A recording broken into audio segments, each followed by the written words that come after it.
کھرا سکہ ایک خوبصورت کہانی۔ فاطمہ حسام۔ آگے بڑھنے کے لیے ایک موقع کی ضرورت ہوتی ہے۔ کسی کو یہ موقع بہت جلد مل جاتا ہے اور کسی کے حصے میں انتظار ہی رہ جاتا ہے۔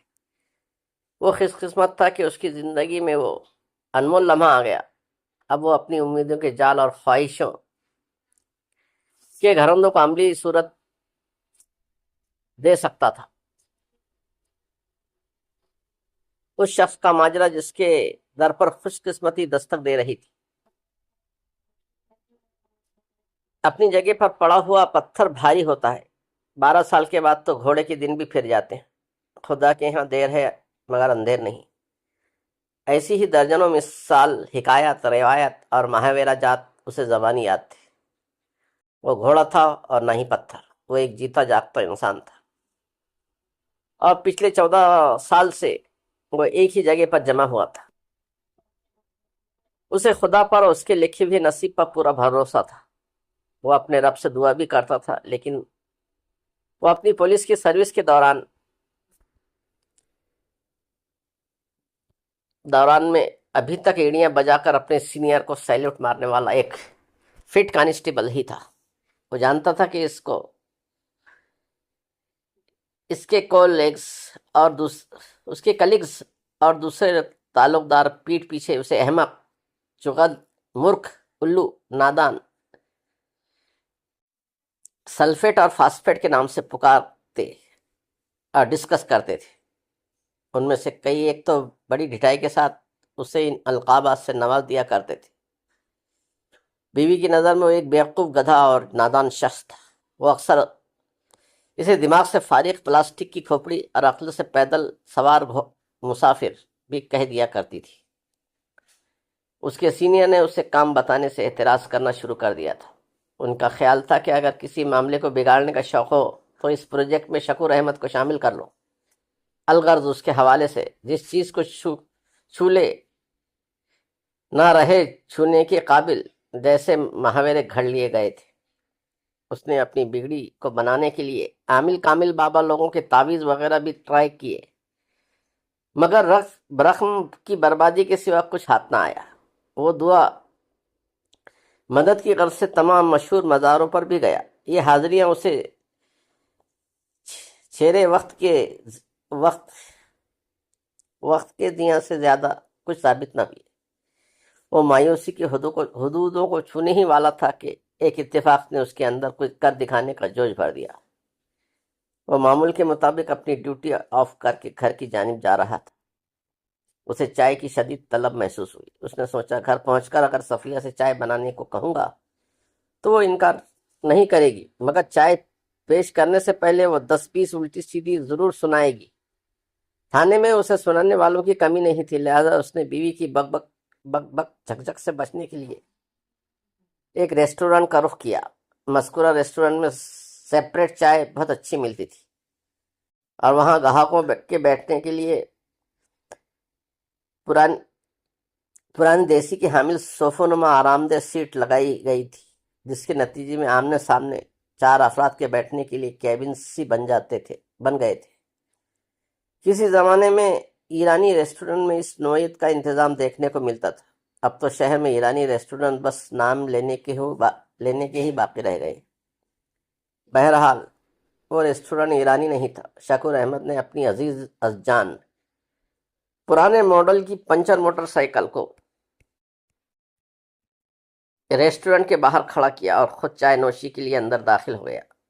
اس نے اپنی بائک کو کبھی لاک کرنے کی ضرورت محسوس نہیں کی تھی۔ اس کا سابق تجربہ اس بات کا گواہ تھا کہ آج تک کسی بھی چور نے اس کی کھٹارا بائک یا اس کے سامان کو چرانے کی کوشش نہیں کی تھی۔ چائے بنانے کے دوران میں اس کے عقبی کیبن میں بیٹھے ہوئے 2 افراد کی پر اسرار اور سنسنی خیز گفتگو نے اسے اپنی جانب متوجہ کر لیا۔ وہ کمبخت کسی بینک کو لوٹنے کا منصوبہ بندی کر رہے تھے۔ شکور انہیں اور وہ شکور کو دیکھ نہیں پا رہے تھے۔ وہ دونوں قدرے دھیمے اور ٹھہرے ہوئے انداز میں بات چیت کر رہے تھے۔ بینک ڈکیتی کے ذکر پر شکور کے کان کھڑے ہو گئے تھے۔ اسے اپنے پورے بدن میں سنسنی سی دوڑتی ہوئی محسوس ہو رہی۔ یہ بات اس کی سوچ میں جم کر بیٹھ گئی تھی کہ اسے اپنی اہلیت اور قابلیت ثابت کرنے کا اس سے اچھا موقع پھر کبھی نہیں ملے گا۔ وہ اپنے پڑوسیوں کی گفتگو پر توجہ مرکوز کیے بیٹھا تھا کہ ان میں سے ایک نے گہری سنجیدگی سے کہا، ہاشمی صاحب، میں نے بڑی باریک بینی سے ایک ہی نشست میں اس منصوبے کا اے ٹو زیڈ جائزہ لیا ہے۔ آپ کی ذہانت اور پلاننگ کی داد نہ دی جائے تو یہ آپ کے ساتھ زیادتی ہوگی۔ سر، ہاشمی نام سے پکارے جانے والے شخص نے سسراتی آواز میں کہا، اس کا مطلب ہے آپ کو یہ منصوبہ پسند آیا ہے؟ ہاں بالکل، پسند تو بہت آیا ہے، ہاشمی کے سر یعنی باس نے جواب دیا۔ اس لیے میں آپ کو لائق تعریف قرار دے رہا ہوں۔ لیکن اس نے معنی خیز انداز میں جملہ ادھورا چھوڑا تو ہاشمی نے اضطراری لہجے میں استفسار کیا، لیکن کیا خان صاحب؟ میں اس مشن میں ایک ذرا سی بھی خامی یا کمزوری کو برداشت نہیں کر سکتا۔ نوے صاحب، باس نے اپنی لیکن کی وضاحت کرتے ہوئے کہا، جب آپ کی پلان میں ایک دو جگہ مجھے جھول نظر آ رہا ہے، جب تک یہ پروجیکٹ فل پروف نہیں ہو جاتا میں اسے ایگزیکیوٹ کرنے کے بارے میں سوچ بھی نہیں سکتا۔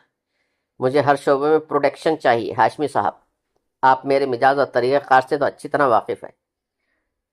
آدمی سال میں 2 یا 3 بار ہی کام کرے، مگر ایسا ہو کہ اس کے ثمرات سے زندگی آسان، روح شادماں اور امنگ جوان ہو جائے۔ آفتاب صاحب، میں آپ کی انہی خوبیاں کا تو دل دادا ہوں، اس لیے آپ کی ٹیم میں شامل ہوں۔ نوید ہاشمی نے احترام بھرے لہجے میں کہا، مجھے خوشی ہوگی اگر آپ اس منصوبے کی خامیوں کی نشاندہی فرمائیں گے۔ تو پھر غور سے میری بات سنیں۔ آفتاب خان نے ٹھہرے ہوئے لہجے میں بولنا شروع کیا، آپ نے اس مشن کے 4 افراد کی ٹیم تیار کی ہے جو پوری طرح مسلح ہوں گے۔ ان میں سے ایک وہاں موجود کسٹمرز کو کنٹرول کرے گا اور ایک ٹیلرز، کیشیئر آفیسرز کو ایک بینک کے داخلی دروازے پر نگاہ رکھے گا اور ایک کیش کو اپنے تھیلے میں بھرے گا۔ میں غلط تو نہیں کہہ رہا نا؟ آپ کا یہی پلان ہے نا ہاشمی صاحب؟ جی خان صاحب، نوید ہاشمی نے ازبات میں جواب دیا، آپ بالکل درست فرما رہے ہیں۔ بینک ڈکیتی کی اس واردات میں جتنے افراد حصہ لیں گے اتنا ہی زیادہ گڑبڑ کا امکان موجود رہے گا۔ آفتاب نے گمبھیر انداز میں کہا، لوٹ کا مال اگر 4 افراد میں تقسیم ہوگا تو ان کے حصے میں کافی کم رقم آئے گی بنسبت 2 افراد کی۔ میرا مطلب ہے اگر اس ڈکیتی کی واردات کے لیے صرف 2 افراد سے کام لیا جائے تو ان کے حصے میں لوٹ کا آدھا مال آئے گا۔ آپ میری بات سمجھ رہے ہیں نا؟ آفتاب نے اپنی بات کے اختتام پر ہاشمی سے سوال کیا، لیکن دوسری طرف بیٹھے ہوئے شکور نے بزبان خاموشی جواب دیا، ہاں صاحب، ہاشمی سمجھے نہ سمجھے لیکن میں سمجھ گیا ہوں کہ آپ بہت پرانے چاول ہیں اور انسانی نفسیات پر آپ کا مطالبہ بلکہ تجربہ خاصا وسیع ہے۔ آپ کی بات میں وزن ہے خان صاحب، ہاشمی نے متذبذب انداز میں کہا، لیکن میں سمجھتا ہوں اس آپریشن کے لیے 2 افراد کافی ثابت نہیں ہوں گے۔ وہ کیسے؟ آفتاب نے کہا، مجھے سمجھائیں ذرا۔ شکور احمد کے کان اور دماغ دونوں افراد کی سنسنی خیز گفتگو پر مرکوز تھے۔ اس دوران وہ وقفے سے خوش ذائقہ چائے کی چسکیاں بھی لے رہا تھا۔ ہاشمی ٹھہرے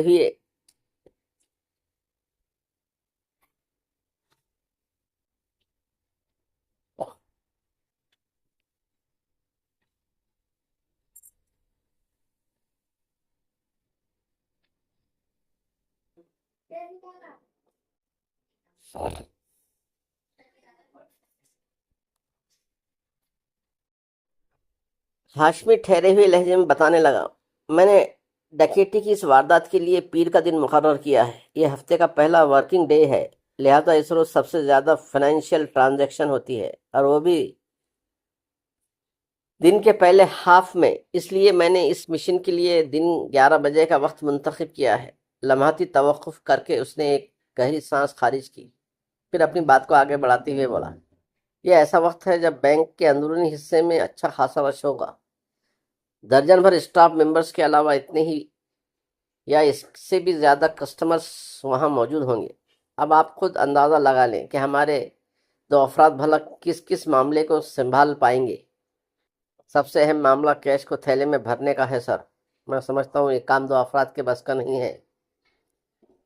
اب آپ توجہ سے میری بات سنیں اور ایک ایک پوائنٹ کو ذہن میں کرتے جائیں۔ آفتاب خان نے معتدل انداز میں کہا، جس بینک کو ہم نے اپنی کارروائی کے لیے چنا ہے وہ پوش ایریے کی ایک مصروف برانچ ہے۔ اگر ہم وہاں دن دہاڑے واردات کرتے ہیں تو 5 کروڑ کے قریب کیش ہمارے ہاتھ لگ سکتا ہے، اور میری نظر میں یہ کچھ بھی نہیں ہے۔ میں اس سے کہیں زیادہ توقع کر رہا ہوں، لہذا کیش لوٹنے کا منصوبہ تو کینسل ہی سمجھے، اور ویسے بھی اس میں رسک بہت زیادہ ہے۔ اگر بینک کے اسٹاف میں سے کسی نے تعاون کرنے سے صاف انکار کر دیا یا کسٹمر میں سے کسی کے دماغ میں ہیرو شفٹ کا کیڑا کلبلا اٹھا تو وہاں کوئی بھی اپسیٹ ہو سکتا ہے، جس کے نتیجے میں مجبوراً ہمیں گولی چلانا پڑے گی، اور یہی مجھے منظور نہیں ہے۔ میں خون خرابے کے حق میں بالکل نہیں ہوں۔ میں آپ کی باتوں سے اختلاف تو نہیں کروں گا، نوید نے الجھن زدہ انداز میں کہا۔ آپ زمینی حقائق کی بالکل درست عکاسی کر رہے ہیں، لیکن یہ نقطہ میری سمجھ میں نہیں آ رہا کہ جب ہم کیش کو ہاتھ نہیں لگائیں گے تو پھر ہمارے آدمی وہاں کیا لوٹنے جائیں گے؟ میں سمجھاتا ہوں ہاشمی صاحب، آفتاب نے رسان بھرے لہجے میں کہا۔ آپ اس بینک میں موجود لاکرز پر نظر انداز کر رہے ہیں۔ میرے محتاط انداز کے مطابق لگ بھگ 100 لاکرز اس برانچ میں ہیں۔ جب سے چوری اور ڈکیتی کی وارداتوں میں روز افزوں اضافہ ہوا ہے، صاحب ثروت لوگوں نے اپنی دولت اور زیورات کو گھر میں رکھنا چھوڑ دیا ہے۔ سارا کیش گیا بینک کے اکاؤنٹ میں، اور کریڈٹ اینڈ ڈیبٹ کارڈز آ گئے والیٹس میں۔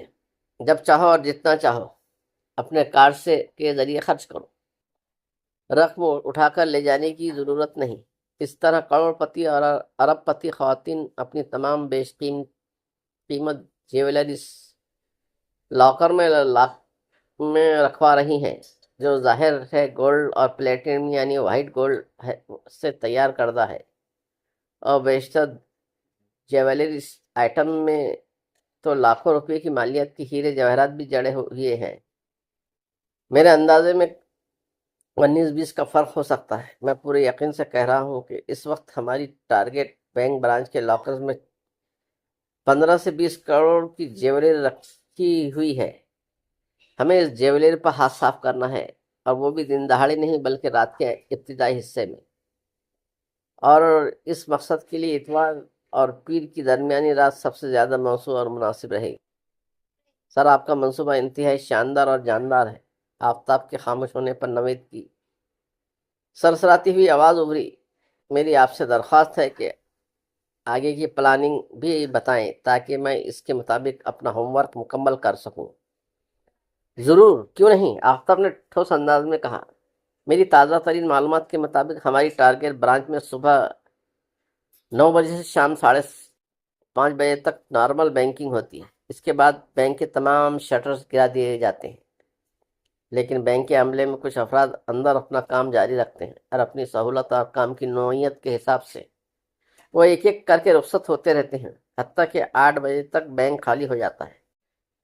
شٹرز گرائے جانے کے بعد اسٹاف کے ان ممبرانز کا انخلا ATM والے پوزیشن کی طرف سے ہوتا ہے، کیونکہ شٹر گرا دیے جانے کے بعد ان کے باکس میں تالے لگا دیے جاتے ہیں۔ اب رہ گئے بینک میں صرف 2 مسلح سیکورٹی گارڈز۔ وہ سانس ہموار کرنے کے لیے تھما پھر سلسلہ کلام جاری رکھتے ہوئے بتانے لگا۔ بینکنگ آرڈرز کے علاوہ یہ گارڈ صرف 2 مرتبہ بینک سے باہر نکلتے ہیں، یعنی دونوں میں سے کوئی ایک بار رات کو 9 بجے کھانا لانے کے لیے، اور دوسری دفعہ صبح 7 بجے ناشتہ لانے کی غرض سے۔ جو بھی گارڈ اس مقصد سے باہر جاتا ہے وہ ATM والے کیبن کا راستہ ہی استعمال کرتا ہے۔ ATM کا باہر والا دروازہ تو کسٹمرز کی سہولت کے لیے 24 گھنٹہ کھلا رہتا ہے، لیکن ATM والے کیبن سے بینک کے اندر جانے والا دروازہ بینک کے اسٹاف اور سیکورٹی گارڈ اپنی اشد ضرورت کے وقت ہی استعمال کرتے ہیں۔ ہمارا ٹارگٹ چونکہ وہ گارڈز ہے جو ناشتہ اور کھانا لانے کے لیے بینک سے نکلے گا، لہٰذا میں آپ کو اسی کے بارے میں بتاؤں۔ میری بات آپ کی سمجھ میں تو آ رہی ہے نا؟ نوید نے خاصی کراری آواز میں جواب دیا۔ جی ہاں صاحب، میں بڑے انعماق سے آپ کی بات سن رہا ہوں، اور آپ بے فکر ہو جائیں، میں سب کچھ اچھے سے سمجھ رہا ہوں۔ شکر احمد نے دھیمی آواز میں ہم کلامی کی۔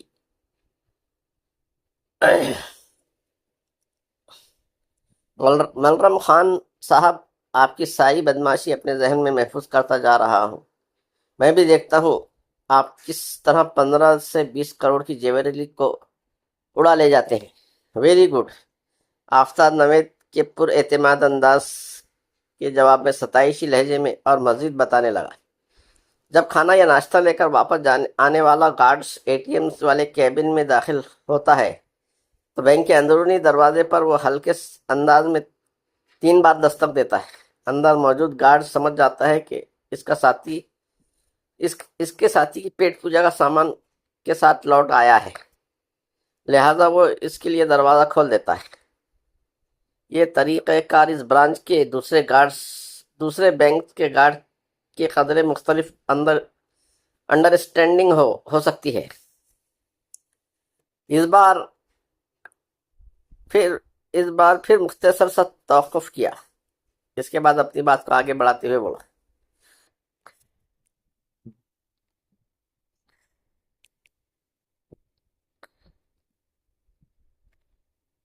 ہمارے جو 2 بندے اس آپریشن کو بخیر و خوبی سر انجام دیں گے، وہ پوری طرح مسلح ہونے کے علاوہ دیگر ضروری ساز و سامان سے بھی لیس ہوں گے، جیسا کہ سامنے والے شخص کو اتنا غفیل کرنے والا spray drill machine, iron cutters, لوہے کو چند سیکنڈ میں پگھلانے والا خطرناک لکوڈ، نائلون کی مضبوط ڈوری،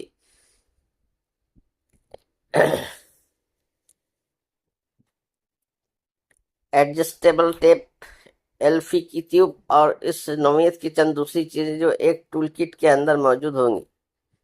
اب میں آپ کو اس آپریشن کا اسکرین پلے الفاظ میں بتانا اور سمجھانا چاہتا ہوں۔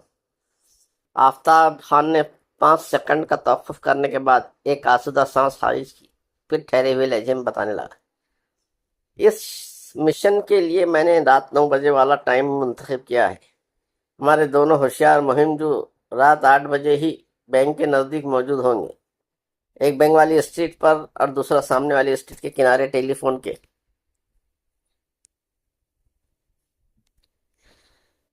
کے کھمبے کے قریب۔ جیسی گارڈز کے اہتمام کے لیے بینک سے باہر نکلے گا، ہمارا ایک بندہ اے ٹی ایم والے کیبن میں داخل ہو جائے گا۔ اس کا انداز ایسا ہی ہوگا جیسے وہ اپنے گارڈز کے ذریعے پیسے نکالنے والا ہے۔ کھمبے کے نزدیک کھڑا بندہ گارڈز پر نگاہ رکھے گا، کیونکہ وہ جس ہوٹل سے کھانا لینے جائے گا وہ مذکورہ کھمبے سے محض 50 گز کی دوری پر ہے۔ جیسے ہی گارڈ کھانا لے کر ہوٹل سے نکلے گا، ہمارا باہر والا بندہ اے ٹی ایم کیبن میں موجود اپنے ساتھی کو مس کال کرے گا۔ یہ اس امر کا اشارہ ہوگا کہ ایکشن میں آنے کا وقت ہو گیا ہے۔ ہوٹل سے اے ٹی ایم کیبن تک پہنچنے کے لیے کم از کم 2 منٹ لگتے ہیں، کیونکہ اس میں مصروف روڈ کو کراس کرنا بھی شامل ہے۔ مس کال موصول ہوتے ہی اندر والا آدمی سیکورٹی گارڈ کے مخصوص انداز میں اندرونی دروازے پر دستک دے گا۔ اس کے ایک ہاتھ میں ایئر فریشرز جیسی ایک اسپرے بوتل ہوگی۔ بینک کے اندر موجودہ گارڈ یہ سمجھے گا کہ اس کا ساتھی کھانا لے کر واپس آ گیا ہے، چنانچہ وہ بے دھڑک دروازہ کھول دے گا۔ دروازہ کھلتے ہی ہمارا بندہ مذکورہ سیکورٹی گارڈ کے چہرے پر اسپرے کر دے گا، جس کے نتیجے میں وہ گارڈ پلک جھپکتے میں کٹے ہوئے شیطیر کے مانند زمین بوس ہو جائے گا۔ وہ اسپرے اتنا زود اثر ہے کہ نیچے گرنے والے کے ساتھ ہی گارڈ دنیا و مافیا سے بے خبر ہو جائے گا۔ ہمارا بندہ اس کے اتنے غفیل جسم کو کھینچ کر بینک کے اندر لے جائے گا اور دروازہ بند کر کے دوسرے گارڈ کی آمد کا انتظار کرنے لگے گا۔ بے ہوشی کی نگری میں پہنچانے والا اسپرے اس کے ہاتھ میں ایک دم ریڈی رہے گا۔ کھمبے کے نزدیک کھڑا ہمارا بندہ کھانا بردار گارڈ سے 10-12 فٹ کے فاصلے پر رکھ کر بڑے اطمینان سے چلنے لگے گا۔ جیسے ہی گارڈ اے ٹی ایم والے کیبن میں داخل ہوگا، ہمارا بندہ باہر رک کر اپنے ساتھی کی کارکردگی کا انتظار کرے گا۔ یہ کھیل زیادہ سے زیادہ 5 سیکنڈ کا ہے۔ کھانے لے کر آنے والا گارڈز اے ٹی ایم والے چھوٹے روم سے بینک کے اندر داخل ہونے والے دروازے پر مخصوص انداز میں دستک دے گا، اپنے ساتھی گارڈز کو دروازہ کھولنے کا اشارہ دے گا۔ بے شک وہ دروازہ کھلے گا، لیکن کھلے ہوئے دروازے میں سیکورٹی گارڈ نہیں بلکہ ہمارا بندہ نمودار ہوگا۔ وہ سیکنڈ کے 10ویں حصے میں سامنے کھڑے ہوئے گارڈ کے چہرے پر زود اثر اسپرے کرے گا۔